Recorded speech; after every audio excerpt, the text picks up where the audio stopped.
Ahoy!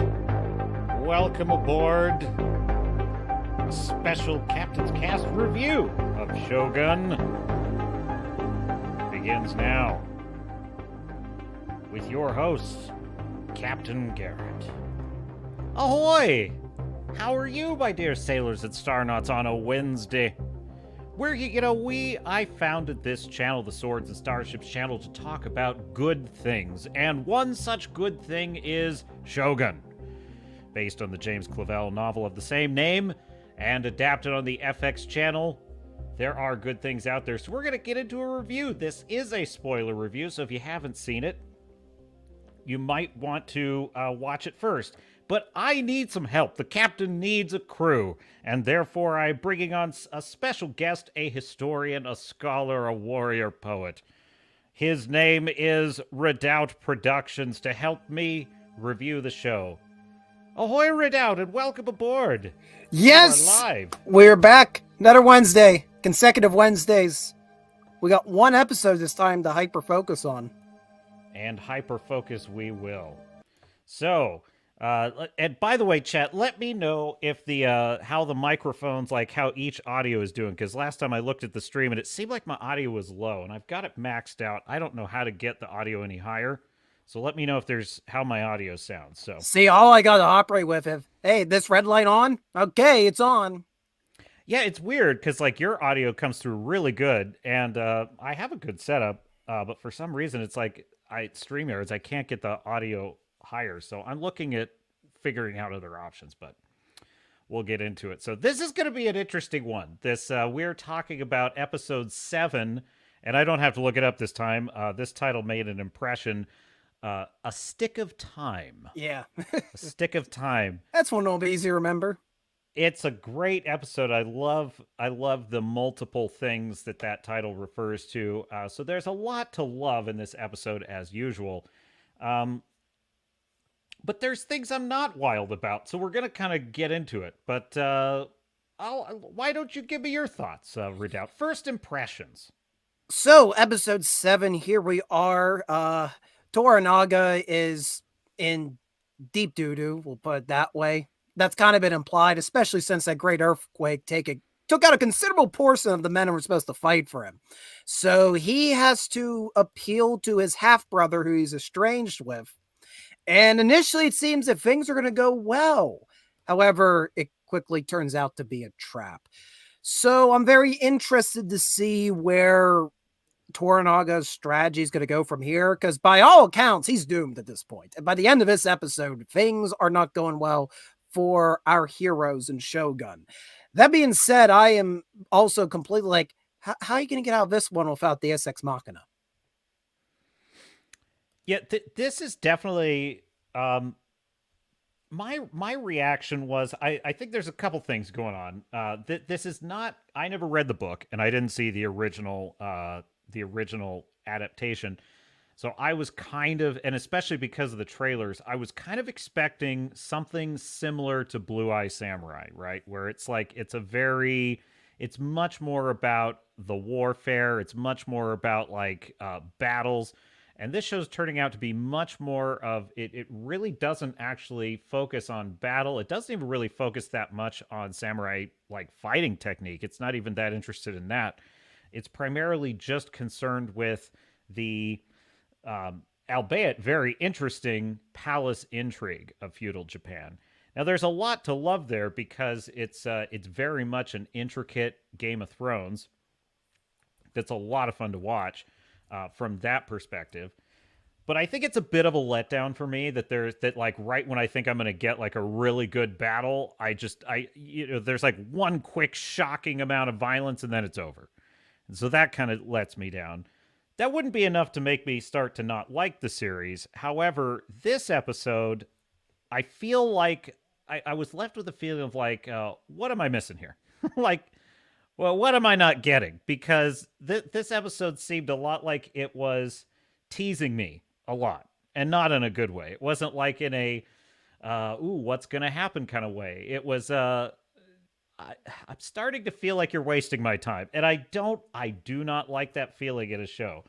So But that being said, there is this running philosophical theme in the show, which is uh, a kind of acceptance of death and its inevitability, a meditation on mortality, and the interesting juxtaposition of the sort of Western European view on mortality and life and the value of life and what it's about versus the Japanese view of mortality and life and what it's about.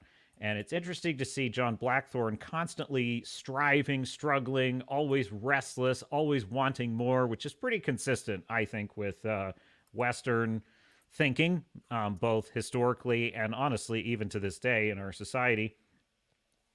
And then there's the more kind of the more, I don't know if I would say peaceful, but maybe meditative way of looking at it, where Mariko and Toranaga, they sort of accept death. It's a part of life.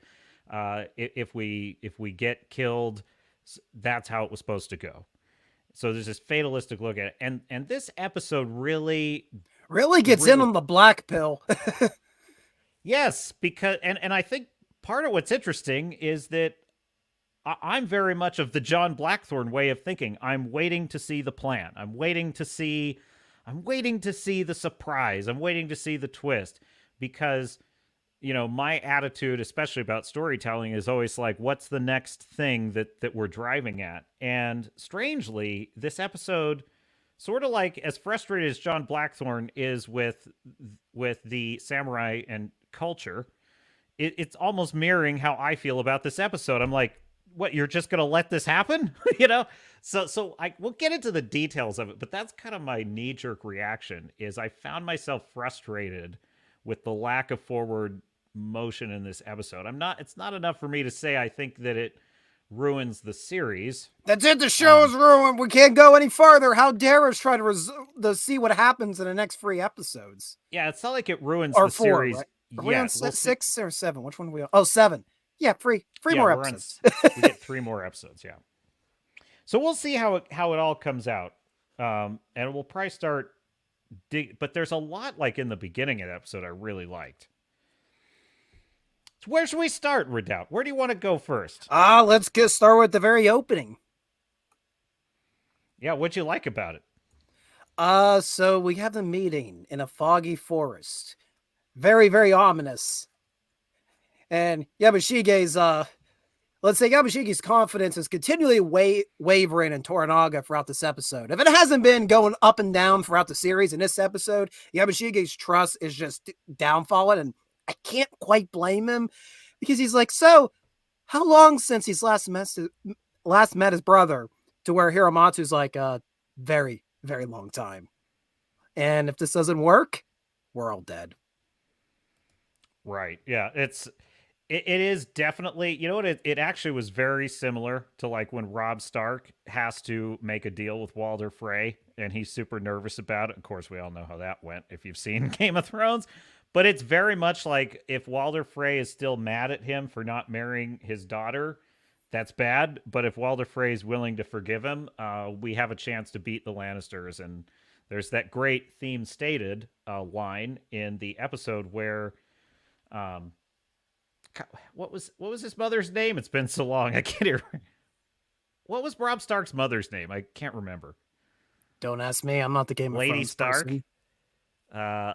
It's escaping me. Anyway, well, Lady Stark. I apologize. She says, "Well, either we'll get his army, or we'll be allowed to cross, or we'll all die horribly, like your father did." And of course, we know how that goes. The next thing that happens is the Red Wedding. But this is that kind of a moment for Toranaga, because he does not have the numbers to execute Crimson Sky, which is a secret military plan to storm Castle Osaka. And how is that secret? Like, what is that? This is a secret plan to storm Osaka. Well, I mean, is it? That's just my words. I don't know. Maybe it seems like it's secret, because like nobody was talking about it until Toranaga's right hand. Now that you worded it as secret, it does make me consider a few things. And also, by the way, so we can get our bearings, because there actually is a really great series guide. Yeah, this is the series guide. So so Yabashige here played by I can't pronounce this one. Tadanobu Asano. Tadanobu I will Asano. trust you. You don't want me. I'll just butcher it even I'm just worse. pronouncing it phonetically, so it's probably terrible. But yeah, so I do feel like Japanese names are easier to pronounce phonetically than like, Welsh names. I feel like Welsh names are harder to like. Who can say that it Reese fans? I don't even know how do you say that. But anyway, is it Piers Morgan or Pierce? But you have Yabashige, who is just a great character. I really love this. He's kind of almost my favorite character of the story because he's this lower ranking vassal, and he kind of reminds me a little bit of like a Baltar type character where he's always looking for the angle that's going to most benefit him. And so he never is fully committed to anything. He doesn't seem like a cause guy. He's not really a cause guy. He's more like a, what's going to let me, how do I prosper not and live in die? How do I not die? He kind of has the basic default sense of honor that all samurai have, but it's more like a kind of baseline cultural mindset for him. He kind of sneers at John Blackthorne because he's such the code is more like guidelines. Yeah. But he gets annoyed. I feel like Yabashige gets really annoyed when he's actually having to fight for his life, and this is actually about, choosing an alliance, and he's like, oh, screw this, I hate this. And see, he has this great moment with John Blackthorne in the episode where he just gets in a fight with him for no reason. Yeah, pull out your sword, you little twerp. Do you even know how to use those? He's kind of got this attitude, and he just humiliates John Blackthorne and beats him down, which, by the way, bothers me just a little bit, because how are you a sailor in the British Navy and you don't know how to use a sword? Like, maybe not a was he ever in the samurai sword. But was he ever officially in the British Navy? I thought he was merely hired by the Dutch. I don't think he's nothing more than a good navigator. Yeah, I'm still not saying I think he could hold up in a fight, because he's never struck me as a character who's like super skilled. But like you took a character like the real life John Smith, made famous by the Pocahontas animated movie, but really a real historical figure who helped found the colony at Jamestown.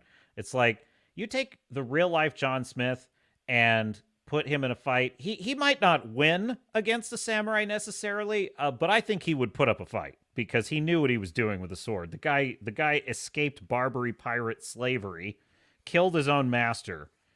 So he knew how to like survive a fight. So I feel like they kind of that I would have been interested to see more, but that's kind of what I'm saying with this show. It's like you never quite get anything super intricate on the fighting side. But what is interesting about the scene is it's really just about Yabashige being freaking frustrated and annoyed. Who else we got? So there's Toranaga, Mariko, John Blackthorne. He looks very sad in that picture. John, he's very sad. He really is. He's getting to where life just has no meaning. I want my boat. I want to get out of here. Yeah, it's right there. I can reach it, please. And I can help you in the process, or so he thinks. Yeah, I mean, it's not like I didn't write the novel, but all I'm saying is if I were writing this novel, I feel like the driving through line would be John proving himself to in a moment of dire need, such as right now in the series, proving making the case to Toranaga that what have you got to lose, right? What have you got to lose? Take a bet on me, and actually getting in a ship and doing some damage and turning events a little bit. And that's kind of what I was looking for in this episode. Didn't happen. You literally have John Blackthorne in the beginning of the episode. Well, I'd say in the first act of the episode. He's kind of pleading with Toranaga to let him get in his ship and help do some damage. And Toranaga says, I think I'm getting ahead of myself. He was just asking, like, what is my role? Like, when do I actually get to fight for you? And he's like, and Toranaga's response is, I've made no decision and the matter is closed. Now, while the character's motivations make sense, it kind of makes for miserable storytelling because that's what he said in the last episode. That's like all he ever says is like, sit tight, don't do anything. Yeah, Meanwhile, there was I'm a going to be lot of over here repeat. not doing anything. There's a repeat of a lot of plot points. Almost this was almost like a recap episode in a sense. Like we're That's a not given good point. flashbacks, but everything, like every plot, everybody's bringing up a previous plot detail to Toranaga. Like everybody's restating like what we already know, and it's like, well, didn't we just do this before? Especially with Buntaro when he goes back up to Toranaga again and has this whole grievance with his drama between Mariko and Blackthorn. And Toranaga's like, wait, didn't we just do this already? Because we did. Last episode, we did it. Yeah, here's Buntaro in the middle here. So, yeah, you're exactly right. It feels like a repeat. And hail, Stormcrow. Stormcrow is in the chat. Hail, my lovelies. I would like to say that according to Duke Joe Village, this is not an accurate portrayal of Japan. There are too many colors. Too many colors. Well, I don't know. I can only take the show's word for it, and I've never been to Japan. Stormcrow says British fools are worthless before the mighty katana. Oh, man. I wish Shadiversity were here. I wish Shad could help me on this one. I would love to hear his thoughts on this. But, it's a bit of a myth that Europeans did not have a really intricate martial arts style with swordsmanship. They did, and there actually are a lot of the books are still in existence, and there are a lot of historians that literally, Guy Windsor is a good example. He has great books on Amazon. They read the original text and they piece together the swordsmanship of like the 1600s, the 1500s, the 1700s. It is nothing like sports fencing. Like when you see sports fencing, and frankly, it's not really very much like any kind of fencing that you see in a movie like Zorro. That's not actually how small sword combat really looks. That's actually how Olympic fencing looks. The little swords, ding, ding, ding, clinking off of each other. It's fun for a movie, but in real life, swords were used in all kinds of surprising, deadly ways that you wouldn't even think about. So I think it's a bit of a myth that Europeans were not well trained in the sword. I mean, certainly medieval knights would have been good ones, would have been absolutely deadly. Every Absolutely deadly culture with a claymore in their hand. has a weapon that they are superior at and have become completely efficient to in their own defense against cultures in a periphery. So when you take two cultures from opposite ends of the world and smash them together, there's obviously going to be something one excels at and the other is like, what is this? We don't know what this is. And everybody's like, well, it's because they're terrible. It's like, no, it's because you've taken two groups from very disparate parts of the world and thrown them together.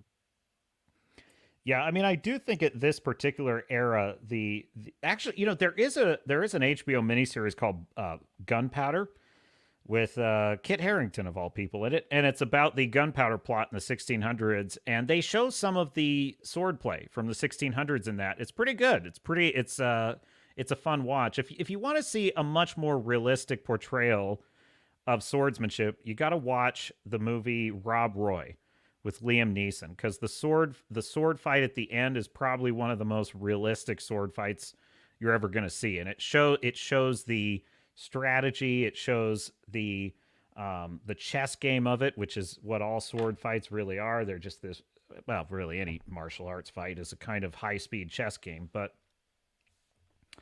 in any case, yeah, so where were we? I got distracted. So we're talking about... His half-brother hasn't even come out of the fog yet. Okay, yeah. So again, spoilers for Shogun. So his half-brother comes out of the fog, and there's this scene...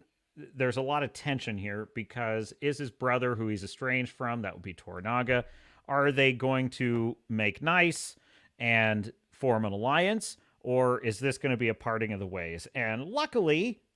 Toranaga's brother seems amenable, and they kind of make fun of, they do a few roasts of each other, and then they embrace, and then it's like, okay, cool, let's go have some sake and get drunk, and they're like, awesome. And so we have this party where Toranaga and his brother are they're kind of sharing stories of their childhood. Well, really, it's his brother is basically just telling kind of slightly embarrassing stories about Toranaga to the rest of the crew. But then he strays into a story that is extremely embarrassing, and it's where he basically tells a story about how Toranaga, as a kid, when he was separated from his mother to become a hostage for a rival samurai family, shit his pants. He shat his pants. And, this causes everyone at the table to get very tense. And then his brother swerves into basically just excoriating Toranaga and embarrassing him, and it becomes clear that this is not good, and it goes it goes the wrong direction, and we suddenly see an army appear on the hill. And then it is clear all the roads out of town are cut off. And then Toranaga's brother says, actually, I've decided not to join your army. I've already made a deal with the Council of Regents, and your choices are either die or you come with me and you submit to the will of the council. And Toranaga and his means son, death also. What's that? Which means death also. Yeah, it's death. Well, the difference is it's death just for Toranaga, but if Toranaga resists, it's going to be death for big difference. All of his vassals, and everyone's going down. So his son, Toranaga's son, almost starts a fight right there, but Toranaga stops him, and he's like, I'll give you my answer by sunset tomorrow. And so the rest of the episode is sort of surrounding the events of that day, where Toranaga is deciding what to do. And I think that the strange thing about this episode is that it often telegraphs what I feel like would be the natural unfolding of a typical story like this, and yet it sort of just goes nowhere. And that's why I brought back up. The more I'm thinking about, I think this may have been intended to be a framing device to recap. Okay, here's all the key points that we've talked about up to this point. That the next 3 episodes are going to be our climax. So we want to remind you what all this is, which if that's the case, and that's what the purpose of this episode is partly about, that's a little bit, you're not trusting your audience enough. Yeah. And I think what frustrates me about this episode is that you have Toranaga, so he's surrounded, he's dead to rights. What's he going to do? And the whole show has been building up and sort of telegraphing that Toranaga is a really genius strategist, and he's always got a plan, and he's got plans on top of plans. And it seems like almost every episode is building this up and then tearing it down, because you had actually, there were a couple of, like, the first couple episodes were really good, like when he negotiates getting out of Osaka Harbor and John Blackthorne narrowly escapes with him. Like, all that was great. And then seeing how Toranaga maneuvers John Blackthorne among his vassals to try and use him as a strategic weapon is really interesting. But now we've gotten to a point where the last couple of episodes, it seems like Toranaga makes a plan which immediately gets torn down. And then he makes another plan, it gets torn down again, whether it's the earthquake or whatever. And on top of that, he's basically telling John Blackthorne, I don't really need you. You're there to sit there and look pretty, basically, and just not cause problems. And I think the idea is that Toranaga wants his cannon tactics, but wants them under his thumb. But the problem with this is that now we've reached a point where I think Toranaga needs to utilize something different, an X factor. You still got several vassals that, for better or worse, are willing to put their life in danger to try to help you out. Yeah, and I think what's kind of what it amounts to is he spends the episode in contemplation. All of the characters are asking, what's the plan? What are we going to do? And there's all these whispers, our Lord always has a plan, and he's thinking about it. He's meditating. And as the viewer, I'm in the position of thinking, like, what does he know that I don't know? And as the episode unfolds, he keeps saying, I don't have a plan. There's no plan. We're doomed. It's all over. And I'm like, okay. Like, do you mean that? I don't want to believe That's really black, Bill. He's very black-pilled. And then John Blackthorne says, I wish I should take my ship, and I have enough men. I could get the sails up, and we could sail against the enemy. And I'm like, yeah, cool, let's do that. And then Mariko promptly talks him out of it, and he's like, God damn this. and he doesn't do anything. And so he's benched again. So Blackthorne has been benched for basically 3 episodes in a row, which is becoming very frustrating. Which wouldn't be so frustrating if Toranaga weren't kind of also benched, because Toranaga's never doing anything. If it's not the earthquake wiping out all of his guys, then it's his brother bottling up all of his guys. And I'm like, so he never has anything to do, and he never seems to want to do anything. I mean, the entire buildup for the last episode was, do we do Crimson Sky or do we not do Crimson Sky? And then a bunch of Toranaga's plans went tits up. And finally, at the end of the episode, Toranaga said, okay, we're doing Crimson Sky. All right. So I'm thinking next episode, we're going to see some fireworks. And then we get this episode where it's like, oh, you lose. And he's like, I guess I lose. And John Blackthorne's like, allow me to help. And he's like, no, we've lost. And I'm like, okay. And I think the thing that really bothers me is there's a scene in which, so there's the concept of the stick of time, which I like. I like this concept a lot philosophically. And if you want, and the leader of the tea house, which is the brothel, she is like the leader of these super elite and classy courtesans. I'm trying to see if she's in here. I don't think I see her in the character list, but basically the leader of these tea house courtesans. She has been providing a very high class service over the last couple of weeks, and she's been servicing all of she's serviced Toranaga's brother, and she's been lowering her prices in exchange for negotiating with Mariko that she gets 1 stick of Toranaga's time. And Toranaga kind of, waves his hand at this, and he's like, I don't want to talk to the whore, And Mariko's like, but it's why we got this discount. And so finally he just agrees to it because, he's sort of waiting for death anyway. Why not? And so the stick of time, it's basically like, I guess it's incense. And when the incense burns down, your time is up. So they light the incense. And as long as the incense is burning, you have time to talk to the samurai. And I'm like, dude, that is rad. That's like a super cool... That's a very good productivity technique. I'm just going to take this down. May not use in 20 years' time for a possible plot point. Anyways. I know. I was thinking about that too. It's like, that's a great visual, cultural way of representing, like, rather than an hourglass or a timer, it's like, oh, you just burn this stick of incense, and when it's gone, that's your time. And it's quite poetic. I think it's beautiful. So during this stick of time, she makes this proposal to Toranaga. I feel like in a situation where a feudal lord is this against the wall, I really feel like they are dead meat. I really do. I don't think there's... You have very few cards to play when you're this pinned against the wall, and I feel like anyone that was only slightly on your side is now going to turn against you at this point, and you're pretty much screwed. However, I mean, that's just like in a mafia, like, The Godfather, like that's kind of the rules. Like if you're this isolated, you're kind of screwed.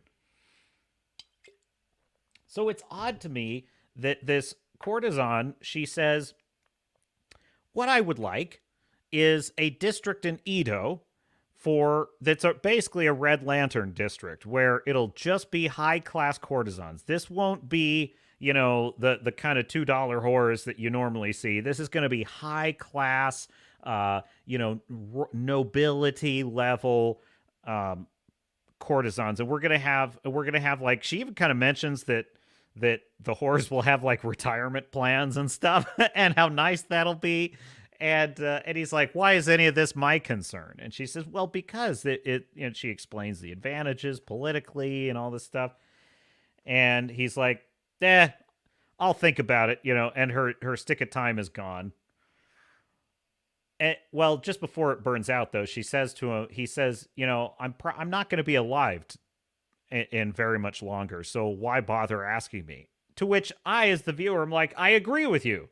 Why bother asking him? He's on the way out. And she says very very mysteriously, like, our Lord always has a plan, and his reputation for cunning is well known. And then she starts talking about how, like, he would never have been so stupid, that being Toranaga, as to expose himself without a backup plan and allow himself to be surrounded. And Toranaga sort of raises an eyebrow at this. And I started to get excited. I'm like, oh, so maybe he was luring luring his brother into a trap. He had an army in Now, reserve. I will cut don't in. know. I still think there is something to that, and we have to wait for a few more episodes. There's stuff gonna happen. There's enough runtime that something's gonna hit the fan. Not in this black pill sense, but so. And this is where I'll hold my thought on what I think Crimson Sky truly is. Yeah. Well, that could be. So I could be wrong about this, but I guess what I'm saying is that this whole episode was an exercise in it being confirmed that Toranaga doesn't have a plan. He's not looking for a plan, and he's decided to turn himself over. Now, if it turns out that this was all part of a trap that he had set, I'm a little disappointed they spent a whole episode on it, because I would rather. I feel like you don't need this much time to explain this plot. And I think that we've already built up enough tension over the last 3 episodes. I have an unrelated question. This is just more dealing with television. Is it required, or is there a reason 10 episodes is like the golden number for doing miniseries like this? Because The Terror was 10 episodes as well. Yeah, I don't know, because back in the old days, in the profit model of television, they had like 24 episode runs, like, those classic shows. That's why 24 was so amazing, because but that's a regular televised season, not necessarily a mini series. Yeah, I mean, yeah. So this is a mini series. I mean, and the reason I'm bringing this up is only because I really sense that this is meant to be the padding episode. The more I'm thinking about it. Like because there's stuff I still like in this episode, and we still got a few other things to talk about. But I sense this is the padding episode. That this was put in here. They had to fill an episode up for, I don't know, ad revenue reasons. Like, hey, so when we get the commercials off of this, we get more of it. We got to make it hit this certain frame. There's a certain deal that they signed. Well, the Chernobyl series, which is that was 5 flawless series, 5 episodes. 5 1-hour episodes, and there was even one episode in there that did have what I felt was a little bit of filler. It's not really, because it makes sense in the plot, but I always find it to be a somewhat skippable section of the story, because it's about where they're burying all the animals. They're taking out all the animals. They're all contaminated. Yeah, it was rough. So. Which, the first time I watched it, is pretty haunting and pretty awful. But nowadays, I kind of skip that part, because I'm like, I don't want to see the animals getting killed.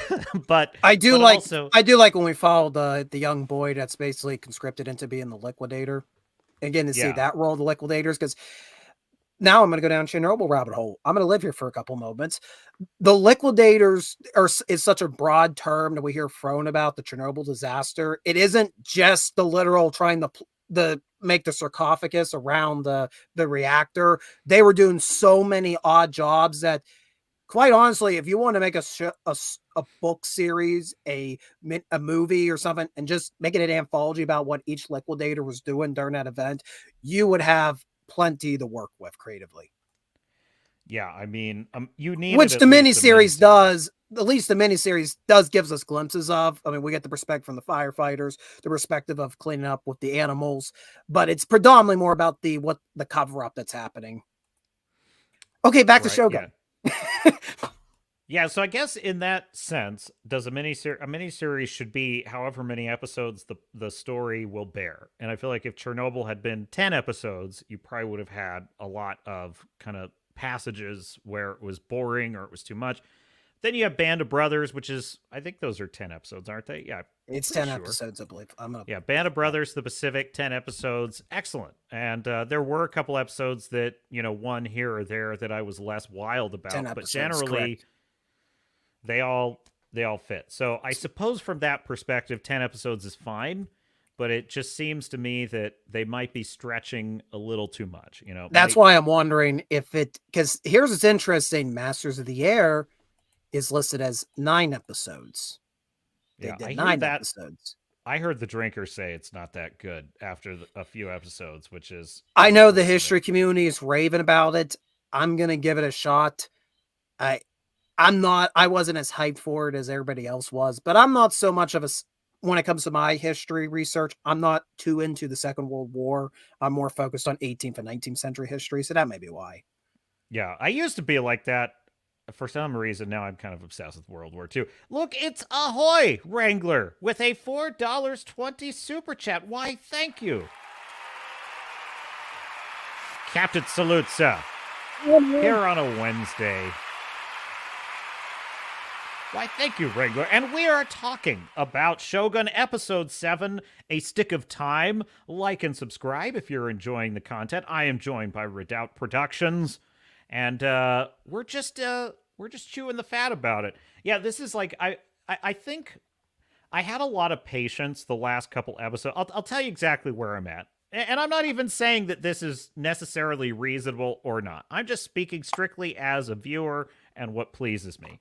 And the first 3 or 4 episodes were exceptional and had really great setup and payoff, really, really interesting palace intrigue, and I was into all of that.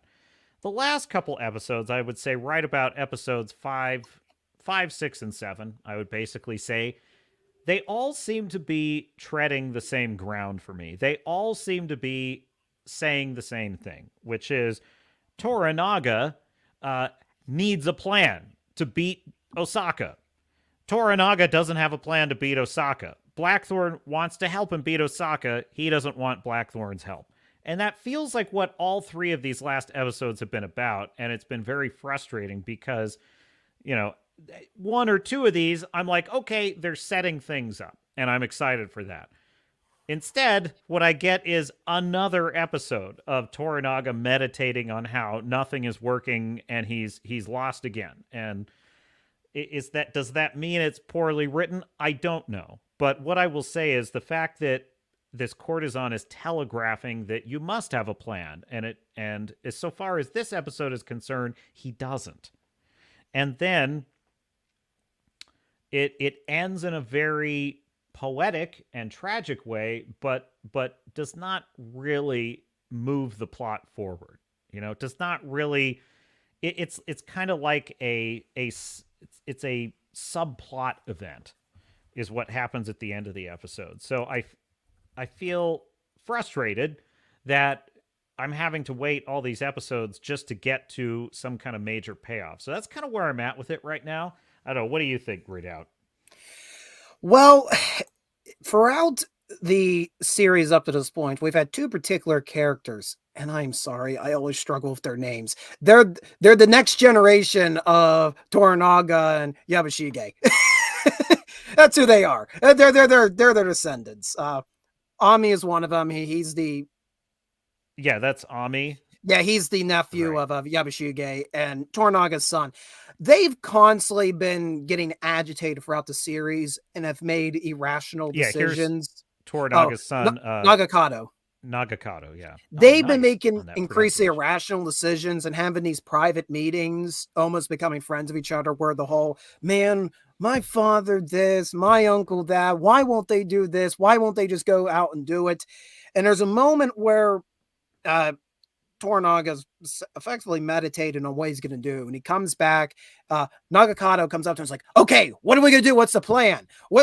And, Toranaga's like, I don't know. And Nagakado's like, I'm ready to go to war. Let's just go out. If we're going to die, let's go out guns blazing. Literally, we got, black one over here of guns. Okay, he didn't say that part, but, it was funny that he mentioned we could literally go out guns blazing. Anyways. And Toranaga tells him the only person that lusts for battle is somebody who's never been in it. That's me paraphrasing. I think it's exact. I loved that phrase. Actually, he phrases it as a question. He says, "Why is it that those who are Yes. always excited to get in a battle have never been in one?" And I thought that was a great line. And at the show itself, this episode itself had opened with us getting a flashback about 40 years. So, by the way, Tornaga's been doing this for a while, half century nearly of doing this. His first major battle, they call him the boy warlord, and he defeats his enemy, and the enemy, offers him, is like, I am surrendering to you, blah blah blah, and of course, since he's surrendering to Toranaga, he is going to commit seppuku essentially in front of Toranaga, and Toranaga is supposed to give him his mercy kill right after he does seppuku. We're revealed later on that wait before you mention that, like, I love the setup to that because it's the cold open of the episode. Yes, I'm glad you mentioned this because I don't want to forget this. Cold open of the episode, he's the boy warlord. He's defeated his enemy. His enemy's kneeling to commit seppuku, and they show him like plunging in the dagger. And every time I see this, I marvel at this. I'm like, how the hell did human beings ever? How could they ever do this? I don't know how they could do this, but they commit. It's almost like the only thing more manly for self-deletion would be just headbutting the sidewalk. Like, there's no other, like, that's the only manlier way to do it, I think. And he just plunges it into his belly, and they show all the entrails coming out. I'm like, oh my God. And then they show Toranaga, young 12-year-old Toranaga, raising his sword, about to behead him. And then they cut to the intro. And then we're revealed by Hiramatsu because he's laughing like, yeah, remember how it took you like 9 times to end your first enemy?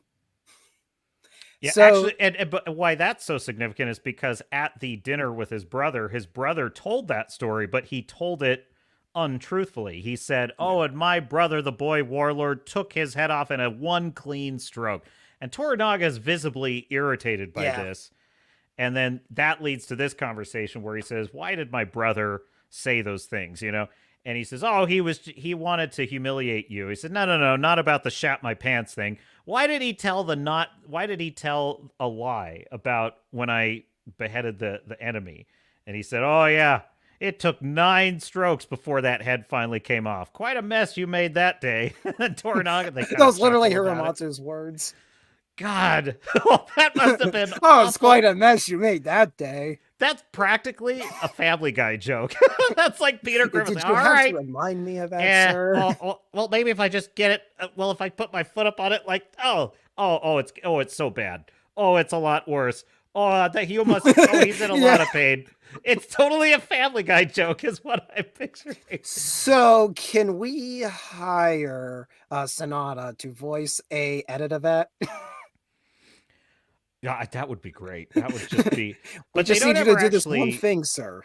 I think it's quite brilliant how the show kind of knows what to show you and what not to show you. I do like that a lot. I like that they, this, I will credit this show a great deal because it uses show don't tell, but it also has discipline in how much it shows you because it leaves certain things to the imagination.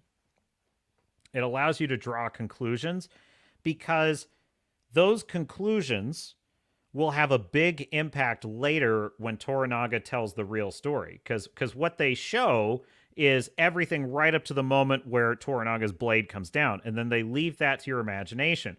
And so you naturally may be inclined to think, oh yeah, and then he cut off his head and that was that, and then you hear the story, but you don't know whether the story is true or not. You kind of want to believe it's true, but Hiroyuki Sanada's brilliant performance telegraphs that something is not right there. And then you get the real story, and now you're picturing in your mind this kid while this guy is like, and he's like, hacking his head off, and there's blood going everywhere. And you're like, it's better than if they had shown it. It's better. And this, I will say, this is where like most of the writers in especially D+ series or Hollywood, they don't have this ability. They don't have the ability to show, not tell, but worse. Restraint. Yeah, they don't have the restraint to ever allow to trust the audience. They don't have trust in the audience. They would not trust their audience to like form a picture in their head rather than have to see it. So that's and I get the feeling that that's kind of what the Fallout series is going to be like, but we'll see. I don't know. There was something I saw that kind of encouraged me. But either way, this is talent at work, and even though I may not be as wild about this part of it, I am not by any means saying this is a poorly written show. No, by the way, considering this is the episode both of us were like, okay, how much longer on the runtime? Okay, are we going anywhere in this? Yeah. This It's is a still pacing written issue. 10 times better than anything else that's been coming out in the past year from mainstream media. 100%. Because like every episode so far, brilliant dialogue, fascinating court intrigue, magnificently recreated period sets, costume design. I mean, that's almost worth watching it alone. It's just seeing the time, the place, the We get people. to see a lot more of his, I don't know what the technical term is, but his tent, the Lord's tent out at the Yeah. encampment, which we've seen in the past couple episodes, but like this is the first time I've really started to notice detail on that set, and I'm just in love with it. And I'm like, okay, where is it for sale right now? It's in some back lot in California, and they have no use for it. I'd be more than happy to take it. Yeah, you know what's funny is so they have that scene where John Blackthorne is walking around his garden because he's the Hatamoto, and he has this estate, and he's walking around the garden barefoot, and he starts walking on all the mossy stones, and Mariko says, "What does she say? It's not polite to walk on moss, or it's bad luck, or something like that." And like it's just bad. It's bad to walk on moss. You shouldn't do it. I'm like, oh, it's disrespectful. I think she said it's disrespectful to walk on moss. And so I was actually out in the yard the other day, and there's some moss that has grown on some stones, and I was walking on it, and I suddenly I was like, oh wait, let me get off the moss. Oh, so It's not that's polite why to- the whole Eastern Seaboard's dealing with all this weather. You stepped on moss. Okay. Yeah, Explains it now. So I suddenly I should have more respect for moss, and so I did not walk on the moss. So thank you for that, Shogun. I appreciate it. But the no, it's a brilliantly created show with amazing actors. I think what we have here is a pacing issue and a viewer expectations issue. Now, And the pacing is an objective technical issue. I think. We still have to talk about how this all wraps up. Yeah, and we're getting there. We're getting there. But I would I say feel this is all what we've been talking about with Toranaga and his anecdote about his first major battle, and everybody wondering, well, surely you wouldn't make yourself weak at this hour and stuff. You surely wouldn't have a plan and this and that. I do feel this is building towards something, especially with how we end this episode. But I felt that way the episode before this and the episode before that. True. And that's my frustration with the pacing. Is like I've already had this agree. experience two times now in the last two episodes, and that's why I'm now frustrated.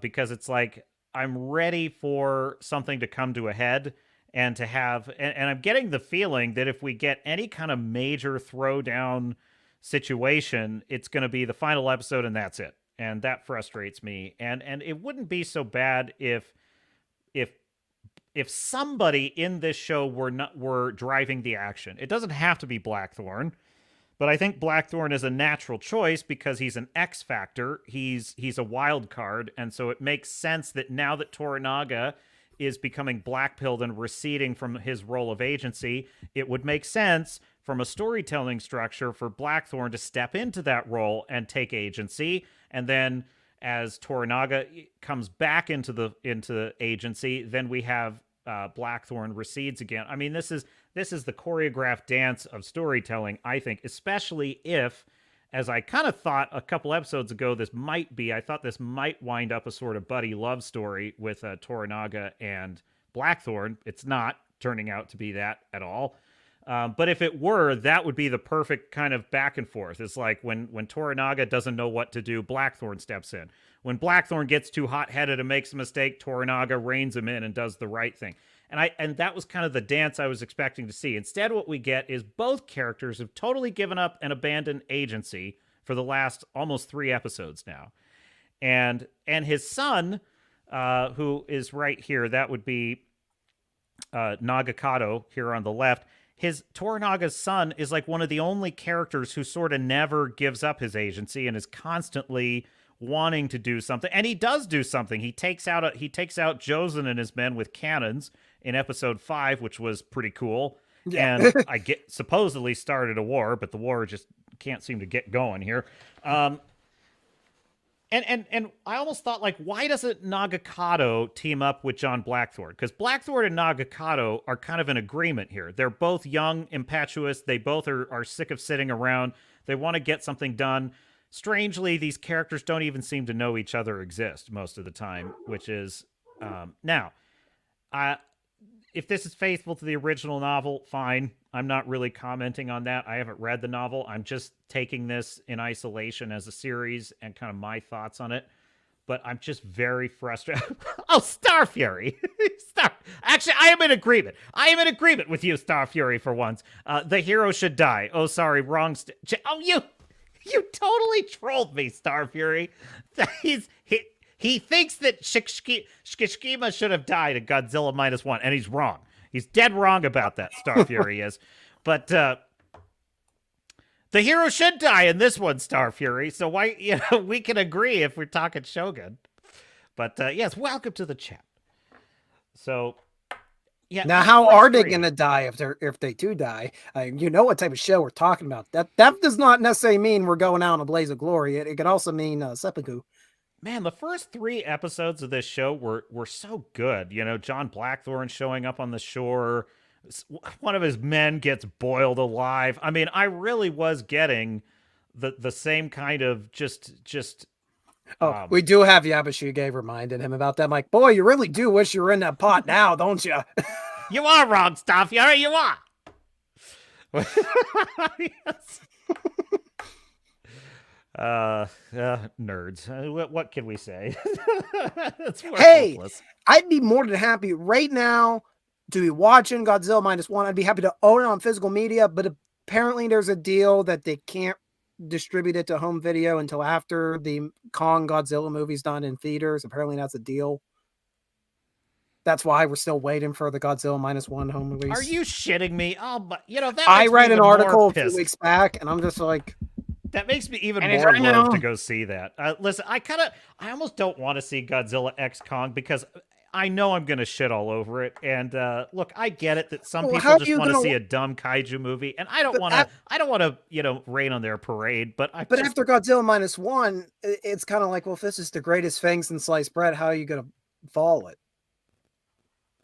You can't. I don't even know if Takashi Yamazaki can follow it. That was kind of lightning in a bottle. I think a lot of why Godzilla -1 is so brilliant is that setting it in the ashes of World War II was such a stroke of genius.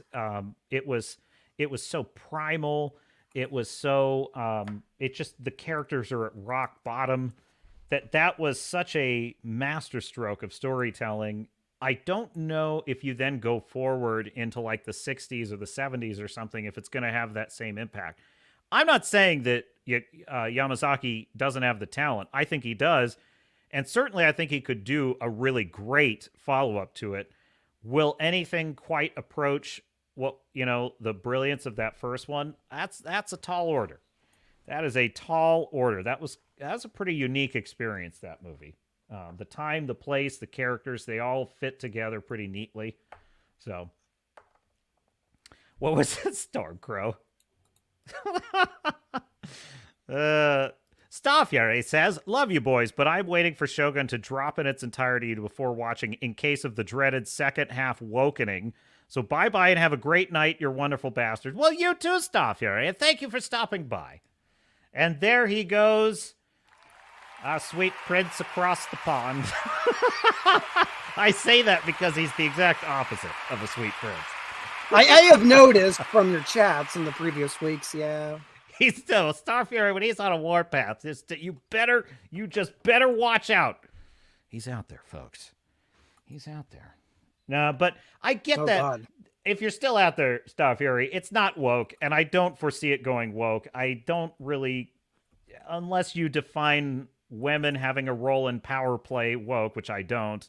I don't think you could call it that. There definitely is some machinations going on, but they make no bones about it in this series. Like it's historically accurate, which is that the women are property. They are flat out property in this culture.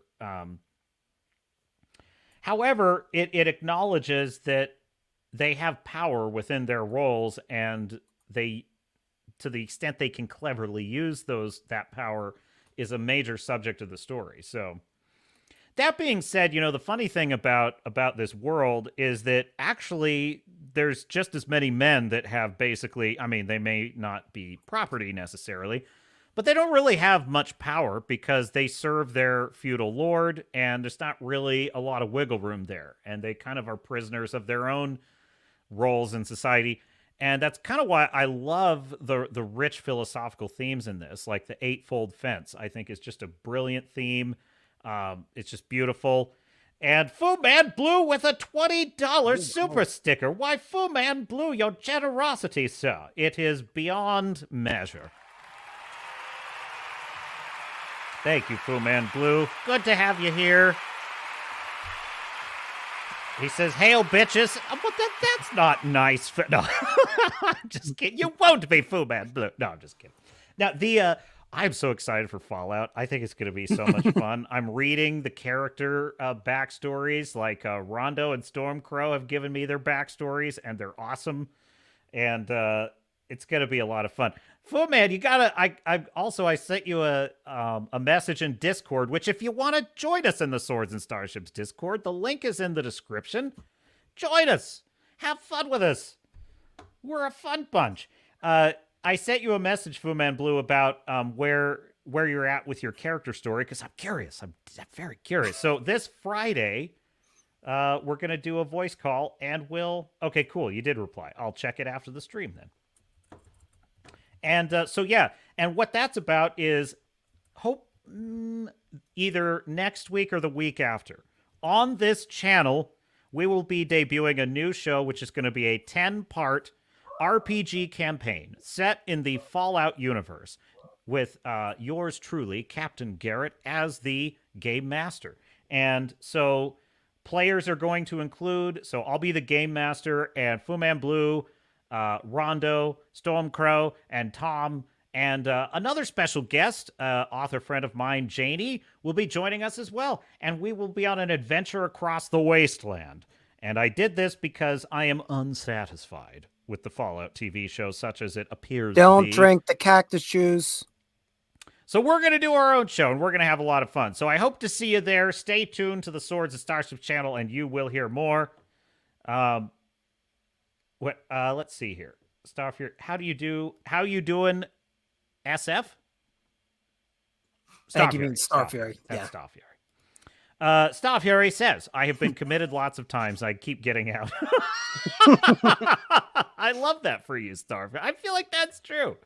Starfury's like, nobody knows this, but Starfury's a squatter, and he lives like in the cupboards, this English. And they always have internet access in those cupboards. Yeah, no, he sneaks out when the family's away at work, or they're at tea or something, and then he sneaks out and he uses the internet.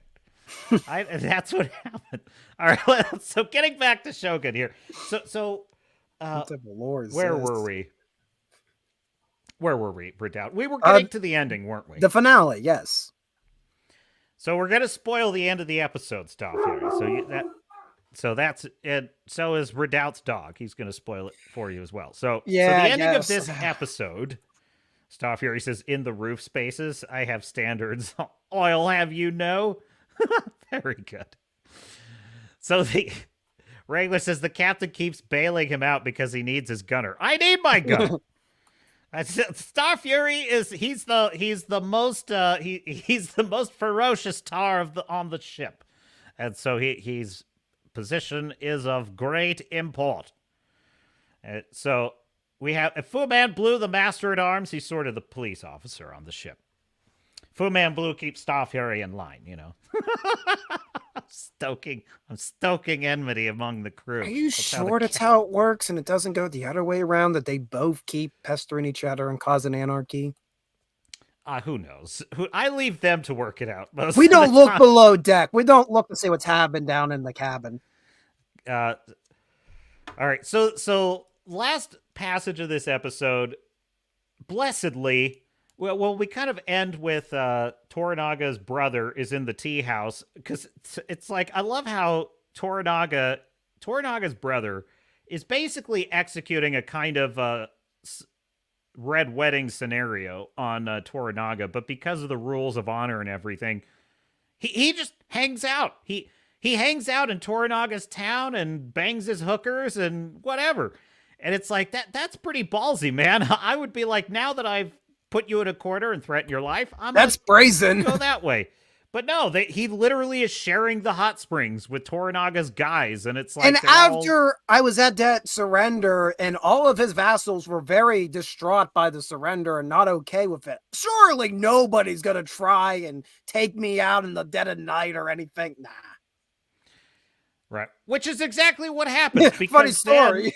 Then Toranaga's brother is at the tea house, and in comes Toranaga's son Nagakado with a bunch of men to assassinate him.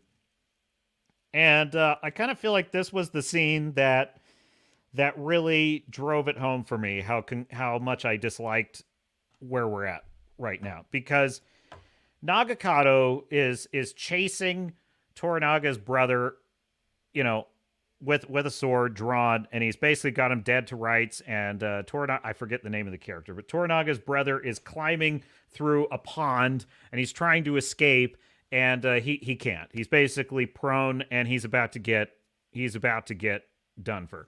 And Nagakado raises his sword for the death blow, and then slips on a wet stone and goes backwards with his head going right into a rock. And he basically dies, kind of no joke. This twitching, may have been choking. one of the most painful deaths in the show. And we got to see people blown up with cannons, and this may have been the one that got to be the most. This was worse than the cannons, actually, because there's this running theme in the episode that Nagakado, he's this young, brash youth, and he's desperate for a taste of battle. He wants the glory of battle. It's all he's ever wanted. And he talks about how, I've heard your first kill is better than your first, woman. And to which Toranaga's brother is like, where the hell did you hear that?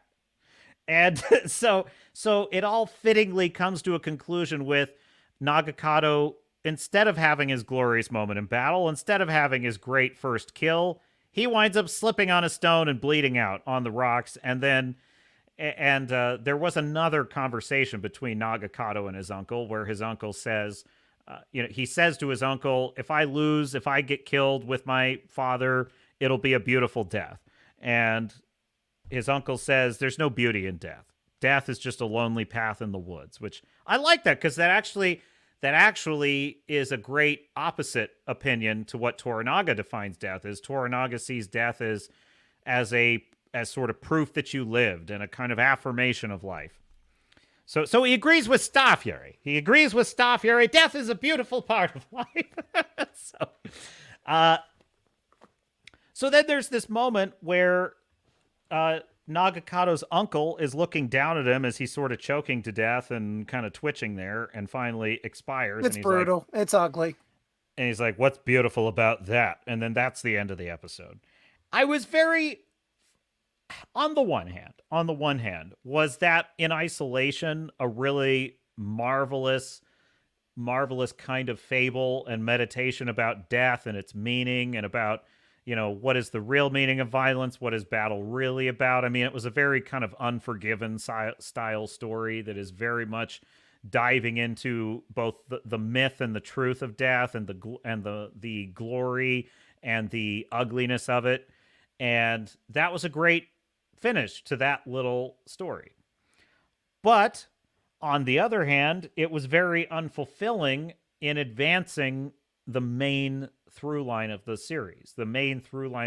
Which is John Blackthorne and Toranaga's battle. And it seems like we're just spinning our wheels there. We're not getting anywhere with that. And so it left me admiring a kind of brilliant piece of writing in isolation, but also frustrated that we're not moving the story forward. So that's kind of where I landed with it. What about you, Redoubt? Here's what I'm thinking. they tied it all together. This is what the show's going for. The overarching, at least with this episode, the overarching theme of you should not desire some big bloody battle to resolve your problems. That's something that Toranaga seems averse to, especially considering what happened the first time he went into battle. It seems that his mistakes have from 46 years ago are still haunting him. If you want to call it a mistake, I mean, he had won the battle. He just botched the execution. The literal execution of his adversary. Yeah, I hear that's a Family Guy joke. Peter oh no, Yeah. yeah, I just made it worse. Oh God. There's so much blood. Oh, that's bad. That's bad. Oh no, I'm really That's what sorry. happened. That's what happened. That's what he did to the guy. I said, I just need Sonata voicing that, do it in Japanese and everything. It'll be perfect. It'll live on in internet lore. This is what I'm thinking. Crimson Sky is not some, at least in Toranaga's mind, it's not some big dramatic charge into the castle because it's suicide. And everybody else kind of agreed with it earlier. So we were so shocked that he had changed his mind. It's like, nope, we're going to do Crimson Sky. And it's like, wait, you're not going to think of an alternative? I think this is one of them. He wants to get into because that's where he's going. He's going to Osaka now. He's being taken as prisoner. At least that's what I'm assuming is happening. If he's being taken back to the council, he's taken back to Osaka. I don't know who else are taken prisoner with him. If he's going to try to do a whole, now I'm in the castle, now I can do some infiltration. Because we do know that Osaka is completely in chaos at the moment, considering what we saw a little bit in the last episode, where Ishido has been taking hostages and holding people hostage for this whole show thus far to try to keep bending vassals to his will. And then in the last one, we literally saw parts of the city on fire. Things are chaotic in there with Ishido in charge. That's a really interesting theory. So essentially what you're theorizing is that Toranaga knew that A, Crimson Sky would never work, a frontal assault on Osaka is doomed to failure. B, he suspected his brother would hang him out to dry. And so he actually hatched a plan to make this work in his favor and said, okay, we're doing Crimson Sky and we're going to work with my brother. And then he acts like a deer in the headlights when his brother screws him over. He for all intents and purposes, appears to be surrendering. But what's really happening is he is setting up a plan to get into the castle and essentially open the back door somehow so that then his army can come in and take it out. That's pretty interesting. Do I have that roughly correct? That's what I'm roughly thinking. I'm also wondering, when he surrenders, does he just himself go? Everybody else is just allowed to stay back where they're at here at the little fishing village that they've been at Omni's village for so long. Like, that just seems a little like, why would you just leave everybody else just at that village? Like, I'm talking as the regions. Like, that makes no sense. So I'm suspecting the vassals are going with Toranaga as one big surrender, because it's like, you wouldn't leave all these other leaders just to sit here, because they're not going to just clearly, after they stormed out with Black Form storming out, I don't think these guys are just going to sit here like, okay, they took Toranaga, that's it, back to basics. Yeah. I do think it is convoluted. It's like, okay, you're really starting to stretch my logic now. It's like that you can pull all of this off. Like, you're really starting to stretch it, but I mean, we'll see it. It's very possible that the next run of episodes, it reveals like a super brilliant payoff to all of this setup, and it's glorious and epic. I mean, I've had that experience with shows before, and if so, all will be forgiven. Just if I rewatch the series, I'll probably fast forward a little bit through these episodes, and I've done that before. But like Stranger Things 2, I just skipped that middle episode in season 2. That's like, what the hell was that? Hey, I like season 2, but I also agree. What was that penultimate episode? Where what was she in Chicago? 11 was in Chicago, like, or something. 5th or 6th episode. Yeah. Oh, I got to tell you a side tangent. So I got one of my, I got my grandmother to watch the first 2 seasons of Stranger Things. My grandparents don't do streaming, so they didn't get to see the other 2. But I have the first 2 on Blu-ray, so I sent them over, and I'm like, oh, you'll like this. This is like in this 80s nostalgia. You'll enjoy this. They enjoy the first dark season. And scary though too. I don't know. Well, they look. My family got me raised on Aliens when I was like 4 years old. They're fine. No. That's the type of family. We live for this stuff. First season, they enjoyed it, so they started watching the second season, and they came back. I'm like, yeah, but that was a really weird way to end the season. I'm like, oh, what do you mean? And he started talking about that 11th solo episode, and I'm like, that's not the end of the season. Here they had forgotten that there was a final disc. Oh and my God. they ended the show with that episode. Oh, that's awful. No, that's terrible. No, you don't want to end it there. Yeah. Oh, like, no, here's the other disc. Oh, I'm like, yeah, no, there's a whole finale and everything. No, Yeah. I have to address this comment, though, by Staffjärd, because Staffjärd says, a glorious death is a magnificent part of life, so kamikazing your plane into Godzilla's gob is the way to go and make your passage to your fallen comrade. God. I don't, listen, Staffjärd, I don't disagree with you on that, and I would have been okay at the point in the film where we're building to that. I was okay with it. I was like, that's where we're going. It was only in retrospect that I realized it was better the way they had it. And I'm just going to say, Staffjärd, it's not that I disagree with your premise. It is that I feel that 9.5 times out of 10 these days, that's always where it's going. It's always going to some nihilistic place or some self-sacrifice place or some fallen hero place. So, and I'm tired of those stories. We need to have some stories where the hero wins and comes back from his adventure. We need those stories. They're primal, they're important, they're part of a fabric of our DNA. And I am impressed. Let me put it this way, Staffjärd. I am impressed that Takashi Yamazaki is such a brilliant writer who was able to have such high stakes, such hint at tragedy and trauma and all those things, and still bring it home with a hero triumphant ending with a nice hook for the nasty stuff that's on the horizon. They haven't quite won everything, but they won enough. I think that was brilliant, and I admire that he's a writer with the talent to do that, because most writers these days don't have the talent. They can't even do an MCU movie. So that's what it is. It's sort of like the anti-hero thing. I'm not against anti-heroes. I'm just sick of anti-heroes. That's all I ever get. It's like, I love pizza, but would I want to eat it every single day? For a while. But then I'd be like, you know what? How about a burger today? You know what I'm saying? Guys, remember the deadly sins. Gluttony, not good. Very not good. And Fu Man Blue says, I thought about you today, Redoubt Productions, when I passed a big battle memorial. Prairie Grove was the name. Nice. Scene of an overlooked battle of the American Civil War. Very cool. Let's see. Fu Man Blue says, well said, Staffjärd.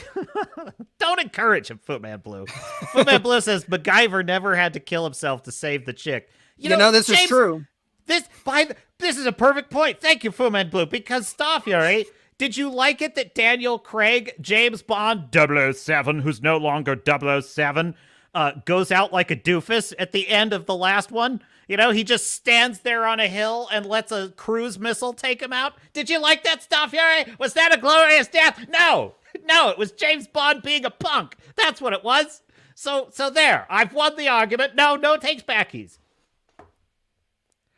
Staffjärd says, the problem is a hero that lives always end up becoming the villain in the end, well, by Hollywood anyway. I don't see Shikishima ever coming back in the story. I feel like he's gone. I feel like the next story will be about his descendants or something. Goes out like a doofus. He does. And here it says he went out like a doofus. Staffjärd, they can't even tell a James Bond story where James Bond lives anymore. Think about that. Think about what that says. That's precisely why. I mean, not the only reason, but a big reason why seeing Shikishima survive was a pleasant surprise. That I hadn't even occurred to me that was in the cards. And I was like, oh, heroes can actually save the day and themselves once in a while. James Bond, Sean Connery would never have been, he would never have just opened wide for a cruise missile. Crap. Sean Connery is the only James Bond. I agree with you, Fu Man Blue. Well, the best, perhaps. Yeah. I'm very partial to Pierce Brosnan. I enjoy those ones. Very partial to Pierce Brosnan. I like Timothy Dalton. Not a fan of Roger Moore. Not a fan. Hi, I'm Roger Moore. I'm only known for being the James Bond that nobody liked. No, I know a lot of people that love Roger Moore, and because actually a lot of people who like Pierce Brosnan tend to like Roger Moore because they're very similar in their style of playing the character. But if I'm not mistaken, Roger Moore was the guy right after Connery, correct? Yeah. And it's also like, how are you going to follow after that? Fu Man Blue says, I grew up on Moore. I hear you. There is only Connery. Michael Weston is the best spy. Look, only thing about when Roger Moore's game. Look at this. This is true. I'm telling you 100%. He would have kicked that missile in the face. Sean Connery would have kicked the missile in the face. Well, exactly. And Shkishkima would have kicked Godzilla in the face. We agree then, stuff here. I'm glad you see it my way.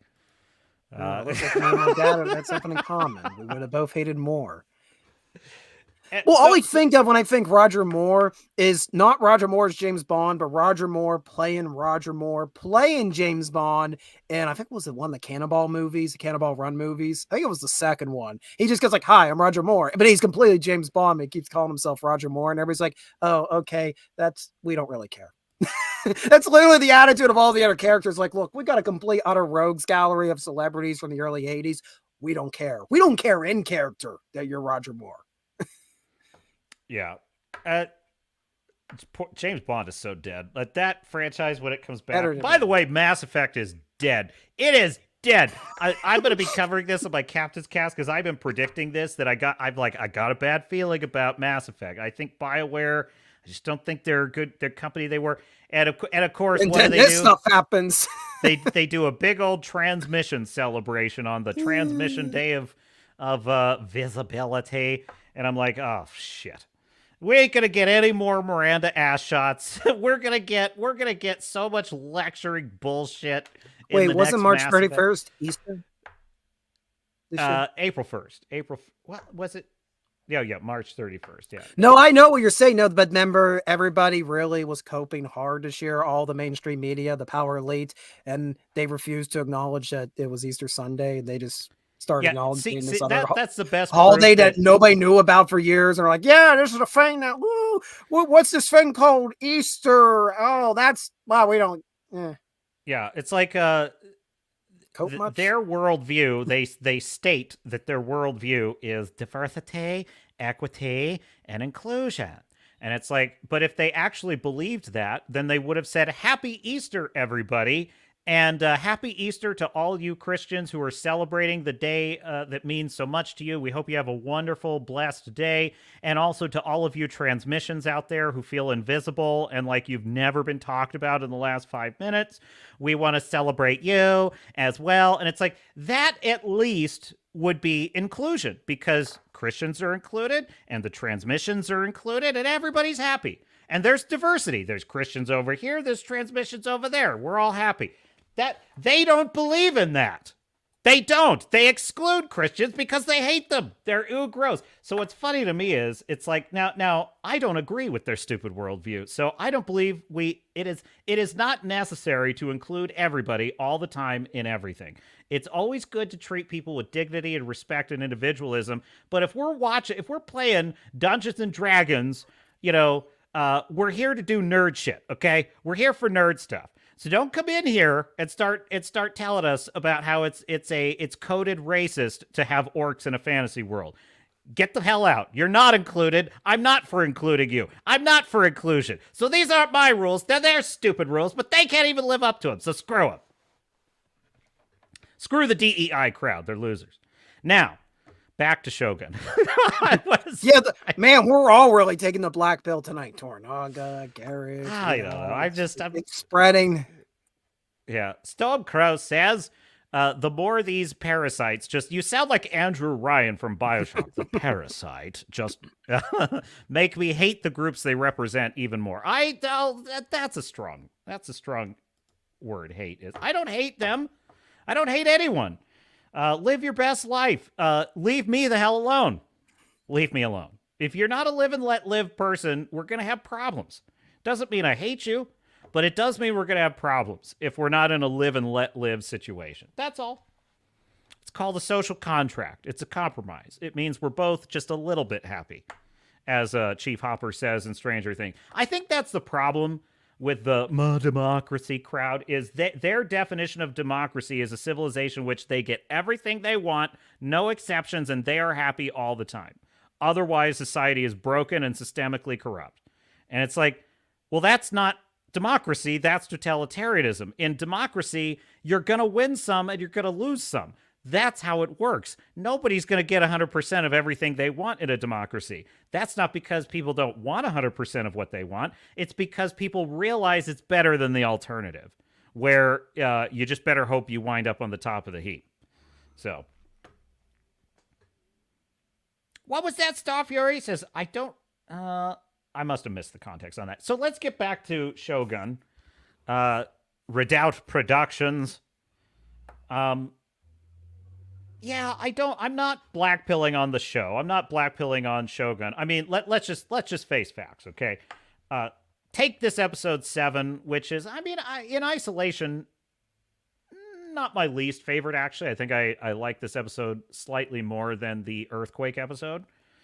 Oh, wow. But yeah, I think I do. I really quite like the meditation on sort of death and the myth of its glory and all that.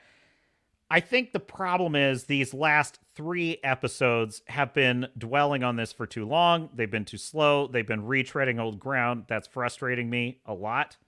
But I would take these 3 episodes over literally anything that is produced by almost any other mainstream entertainment company right now, especially Disney. Anything on D Plus doesn't even come close to this level of writing. So still brilliant writing, period. Yeah, it's unbelievable. I'm like, okay, I'm logging into Disney Plus to watch this show. Yeah, so it's kind of a nitpick.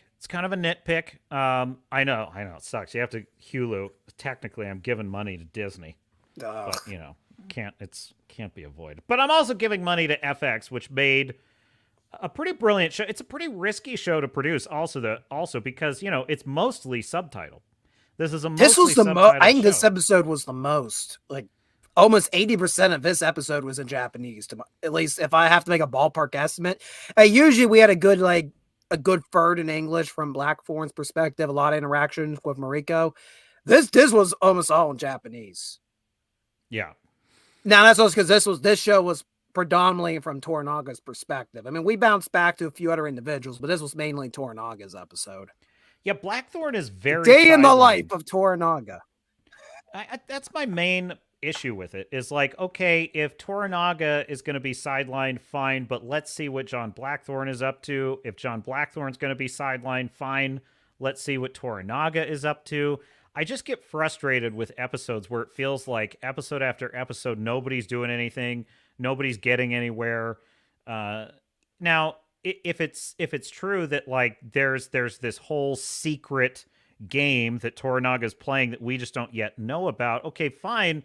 But for 3 episodes, right, I'm in the dark as a viewer, and that smacks of sort of the Holdo thing in The Last Jedi. Where it's like, you know, what's the plan, Admiral? What's the plan? And she's like, shut the hell up and do your job. And it's like both the character and we, the viewer, are frustrated by that because you're asking us to be invested without a good reason. And I think that's my issue with it, is even if we're playing a deeper game here, I felt like these last 3 episodes could have been condensed into one, in my view. And we could have had more like a 6 to 8 episode season rather than a 10 episode season. I actually think that would have been a pretty quick clip if we had about 8 episodes. Even shave that down to 6, I would say 6 really tight episodes. This is a pretty masterful series at that point, I'm predicting. So we'll see how it goes. Staff Fury says something in context with that conversation. What do you think, Redoubt? Predictions? Well, I've kind of said what I'm thinking is coming down the pipeline. Crimson Sky is going forward. Just the Crimson Sky that we're envisioning is not what Toranaga was envisioning, nor was the majority of the cast envisioning, clearly, because everybody's in the dark right now on what Toranaga's doing. I do worry that they're going to stretch the logic to its limit with what they're going to do, but I am hopeful. I'm still optimistic. The last 3 episodes are going to be bangers. There's a few key plot points that I do remember from the original miniseries that I'm presuming are coming back. So I'm going to keep quiet on them because if they come back, then boy, we're going to have some fun. But we'll see what happens. Other interesting detail, as far as I'm aware, they did not have his half brother in the miniseries. This was not. This is from the book. This is not from the. They did not actually adapt this in the 80 miniseries, which I've said before. The 80s version was strictly Blackthorn's perspective, so there was a lot of stuff that was out of his periphery that was cut away. Where this is kind of giving you the whole enchilada. Yeah, this is everything happening, all the moving parts on all fronts, which. It makes things very interesting, but I think we're definitely seeing the negatives of that in this episode where it's like, okay, there's all this different stuff happening. And, it's like, we get the point. Let's get rolling. We know all the moving parts. It also makes it difficult. It's like, okay, there's not really a main character anymore. There's multiple ones, which the advantage of that is you can jump between perspective depending on what episode to keep things interested. The downside is you enter the perspective of Toranaga and a day in the life of Toranaga of dealing with everybody telling them their problems. He's just going, I don't care. I'm tired. Which is fine if he's playing a deeper game. I mean, but it's like if Tywin Lannister, you don't really kind of root for Tywin Lannister. I guess it would, actually, if I'm being quite honest, there actually were a lot of episodes of Game of Thrones, even when it was good, that irritated me this way, where it would just be a lot of Ned Stark kind of milling about, not really doing anything. Yeah, and or episodes where it's just Littlefinger and the spiders circling each other scene after scene, and I just so there were episodes quite very much like this in Game of Thrones that would bother me, and I'd be like, oh my god. But I will say that one of the things the Game of Thrones series did well is they usually ended almost every episode with some kind of crowd-pleasing moment. You'd have about 40 minutes of talk and just people circling each other and waxing philosophical about, whoring or murder, or the nature of power, or whatever it was. And then you'd get like a nice 15 minutes at the end where Littlefinger pushes Lady Aaron out the moon door or something. You'd go, oh, that was cool. He just pushed her out the moon door. Yay. But it's like, at least there was that, right? And not always, because there were episodes where it's like, I got gypped. I got absolutely gypped for an hour on that Game of Thrones episode. But this was an episode where I was like, okay, I need someone getting pushed out the moon door here to really make this one work for me. And instead we got his son smashes his head on a rock in a pretty pathetic way, and that was not terribly satisfying. So we'll see how it goes. I mean, maybe it's accurate to the book, and fair enough if it is.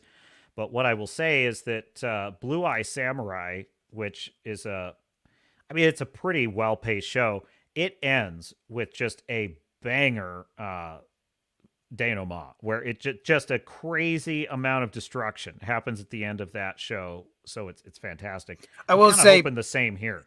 Blue-Eyed Samurai is a personal story about one trying to get achieve a vendetta, where this is an all-encompassing epic about the transformation of Japan in 1600. Yeah, it's a little bit apples to oranges, because Blue Eye Samurai really is about the samurai, and Shogun is really about the palace intrigue.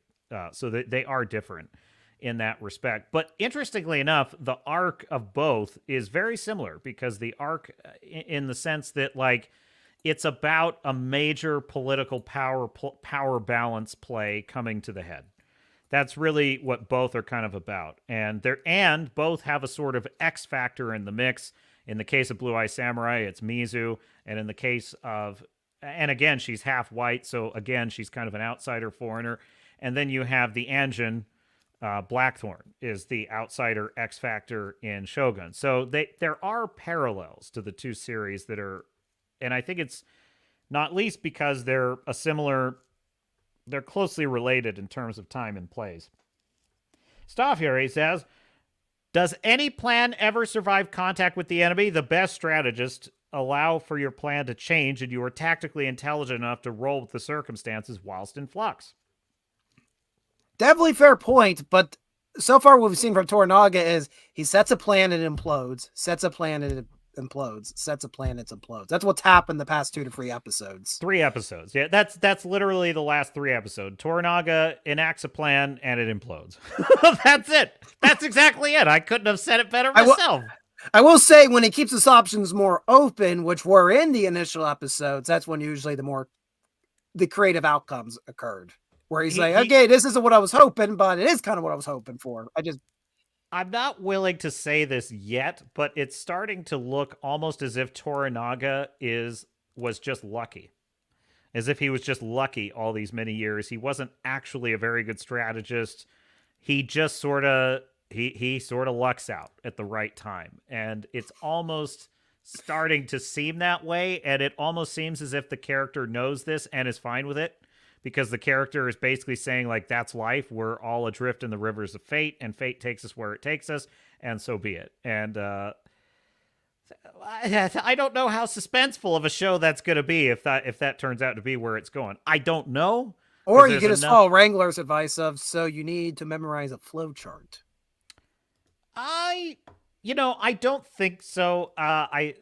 Game of Thrones, I was good with Game of Thrones. You do have to do a little bit of homework in your head because you're like, okay, wait, so that Lannister cousin is married to which house? And, I actually find that to be kind of the fun of it. Like House of the Dragon, I enjoy the family tree aspect of it, of like who's connected to who through whom. And this show has that. And I find that mostly pretty fun because it has to do with the high stakes game of like alliances. And I'm also a fan of that show Survivor, which is all about players creating alliances. And I enjoy that. So I think it's just naturally the kind of story I respond to. I like characters that have to use their mind to win, but I also like characters that use their kind of daring do. Like, and I thought that John Blackthorne was sort of that character, and he's kind of turning out, he's kind of just been sidelined for he's becoming more of like a witness. He's sort of just becoming a witness to events rather than an X factor or a wild card. I find it's very frustrating to me that Toranaga won't use him. You know what I mean? Like, I can understand Toranaga not giving a shit about Blackthorne or what happens to him. I can understand Toranaga manipulating Blackthorne. I can understand all those things. What I don't understand is why Toranaga has this wild card up his sleeve but never uses him. And that sort of frustrates me about the character a little bit. Because they imply that he's got some kind of plan for him, but then you never see the plan happen or a plan happen. And then you hear the character constantly being frustrated and begging Toranaga for something to do. And Toranaga says, I haven't decided what to have you do. And that's kind of frustrating as a viewer. I'm like, okay, so what are we doing here? Starfury says, aren't all the best Japanese stories painted against the backdrop of the imperialistic political intrigue, Hidden Fortress, Seven Samurai, etc.? Perhaps. Yeah, no, I completely agree. I completely agree with that one. I consider my favorite movie of all time is Princess Mononoke, and it's set to the backdrop of political intrigue occurring. The main plot isn't political intrigue, but we're told, oh yeah, there's warring nations in the background. They're all trying to capture Irontown to get the resources Irontown sits on, and Irontown, of course, would send off the whole fight between Irontown and the Forest Gods. So yeah, no, that's about every story set in like feudal Japan. Imperial intrigue in the background. Fu Man Blue, how long did it take you to type that, Starfury? Starfury chicken pecs, he just... You're right. I don't know that if you did medieval stories, it would be any different. If you did medieval European stories, it would be all about palace intrigue, most likely. I mean, all the best fairy tales are about palace intrigue to some extent, but I don't know. I would like to see more stories set in this period. I think it would be a lot of fun, and I really would love to see lots of it's going to happen.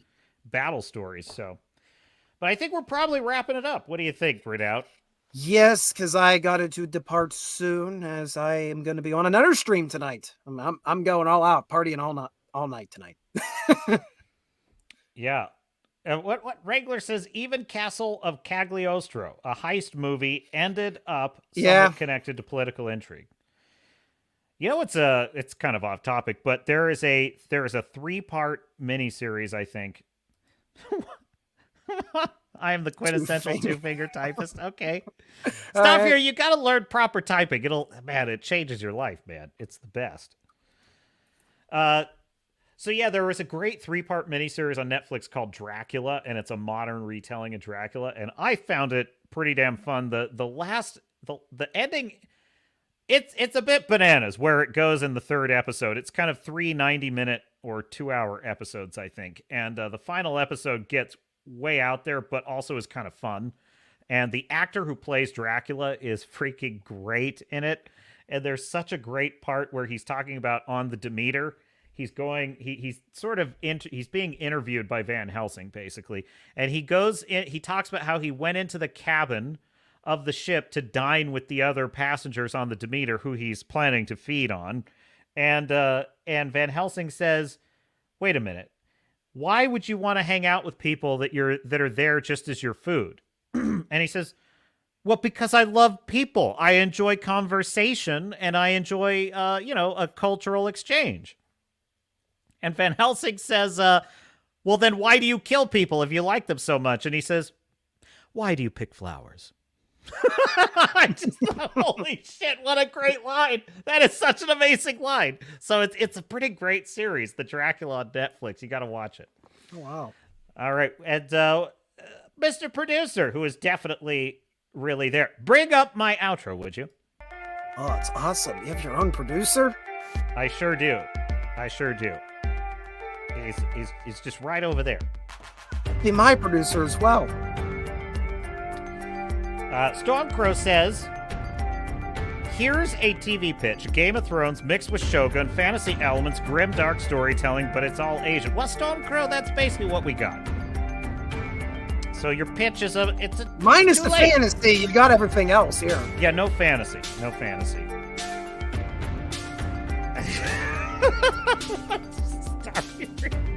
Says, I can be in the path of an asteroid, and I'm so oblivious I die with my trousers around my ankles, that one, biting off a biscuit without ever knowing why.